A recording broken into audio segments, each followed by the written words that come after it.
दलितांचे तलवार होऊन गेले, अन्यायाविरुद्ध प्रहार होऊन गेले. होते ते गरीबच, पण या जगाचे कोहिनूर होऊन गेले. जग खूप रडवीत होते त्यांना, पण या जगाला घडून गेले.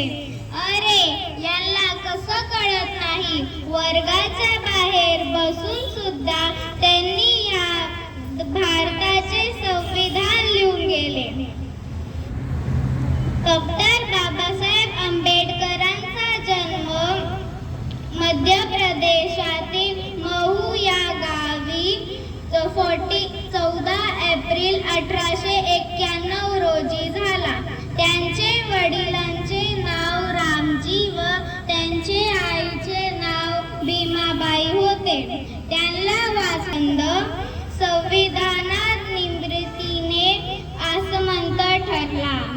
मुळातच त्यांना अभ्यासाची आवड असल्यामुळे त्यांनी BA, MA, master of science, doctor of science असे अनेक डिग्र्या संपादन केल्या. वर्षानुवर्ष लोक अन्याय सहन करत होते. त्यांना खायला अन्न, प्यायला पाणी व चालायला रस्ता हे मिळणे फार कठीण झाले होते. त्यावेळी त्यांचे अश्रू पुसण्याचे कार्य डॉक्टर बाबासाहेब आंबेडकरांनी केले. संविधानात स्त्रियांसाठी जे कायदे आणि अधिकार दिले आहे, त्यामुळे स्त्री पुरुषांच्या खांद्याला खांदा लावून नव्हे तर त्यांच्या पुढे एक पाऊल आहे.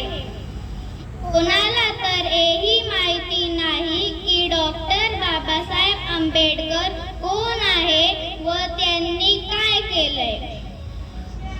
ज्याप्रमाणे छत्रपती शिवाजी महाराज आपल्या घरात